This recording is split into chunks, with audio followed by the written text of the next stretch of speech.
Alors aujourd'hui, je me suis rendu compte qu'il y a une vidéo que je n'avais pas faite, et c'est celle que tu es en train de regarder.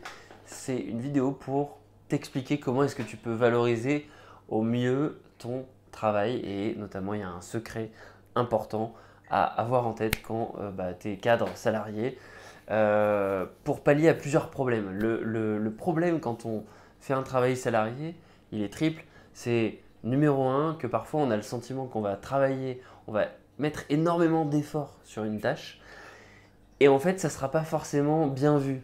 Ça ne sera pas bien vu dans le sens le volume de travail que tu auras mis sur une tâche spécifique ne sera pas reflété dans le travail lui-même. Ensuite, parfois, on a des tuiles qui nous arrivent, des erreurs, on a des problèmes, un manque de ressources, des outils qu'on n'a pas. Et du coup, ça fait qu'on ne peut pas délivrer le travail à sa juste valeur. Et puis parfois, en fait, la tâche ne nous a pas été bien explicitée. On n'a pas eu la bonne consigne, on n'a pas eu le bon objectif. Donc on est parti dans la mauvaise direction, mais de bonne foi, on a fait tout ce qu'on pouvait. Et dans ces trois cas-là, quelque part, il y a un truc qu'on omet de mettre en avant, c'est la responsabilité et c'est ta propre responsabilité. Donc c'est pour ça que moi j'avais envie de valoriser un truc aujourd'hui dans cette vidéo et de mettre en avant quelque chose, c'est la notion de voix off. Qu'est-ce que c'est que la voix off? C'est tout simplement ce qui n'est pas écrit dans une consigne, ce qui n'est pas écrit quand tu vas rendre ton travail et c'est le fait que c'est extrêmement important de systématiquement, quand tu fais un travail, que tu puisses faire la voix off de ce travail à ton chef. Comment ça se matérialise? Ton chef te donne une consigne, tu vas reformuler cette consigne tout de suite en disant ok, ce que je comprends, ce que tu me demandes, c'est faire X, Y, Z.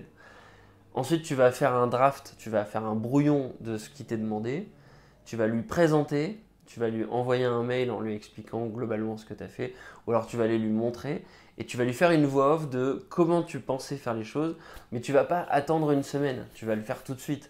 Ça permet d'éviter justement le deuxième problème dont on a parlé, à savoir, ou le troisième, partir dans la mauvaise direction, ou partir dans une direction avec les mauvais outils, ou enfin bref, tu as compris l'idée, c'est que tu valides la démarche, tu valides la trajectoire, tu valides la direction. Et puis enfin, il y a un dernier point que les gens souvent ne travaillent pas bien, surtout les jeunes diplômés, tout simplement parce que c'est quelque chose qu'on ne valorise pas suffisamment, c'est comment est-ce que tu présentes ton travail.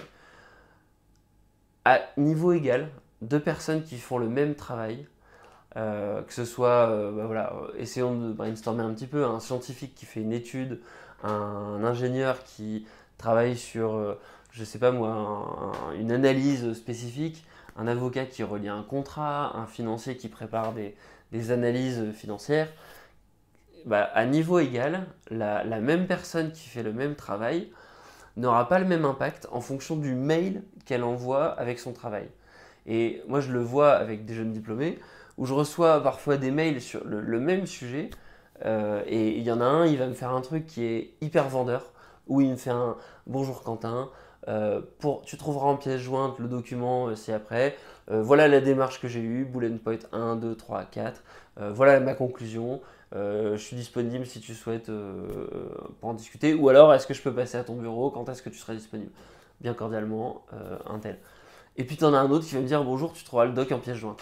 En fait, le premier, il a forcément une valeur perçue plus forte, avant même d'avoir ouvert le document.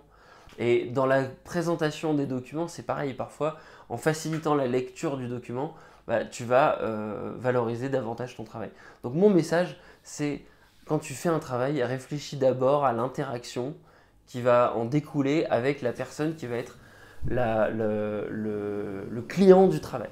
Et c'est super important d'y penser. Et d'ailleurs, c'est le secret que j'évoque ici. C'est une vidéo que j'avais faite il y a longtemps maintenant, je pense en décembre-janvier de l'année dernière, sur le premier principe de l'agilité. L'agilité, c'est un truc qui est utilisé dans les entreprises pour essayer de faciliter la gestion de projet. Et le premier principe, c'est de valoriser les interactions et les personnes devant les outils et les processus. Le travail que tu vas réaliser, la relecture d'un contrat, voilà, quel que soit le travail que tu fais, souvent c'est un outil en fait.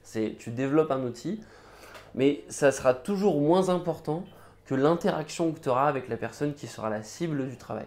Donc j'avais envie de faire cette vidéo tout simplement pour te souligner ce point, valorise toujours ton travail. Ça paraît évident, mais en fait, il y a des tas de gens qui ne le font pas. Et aujourd'hui, peut-être que ça paraît anodin, ça paraît un peu débile et ça paraît simpliste.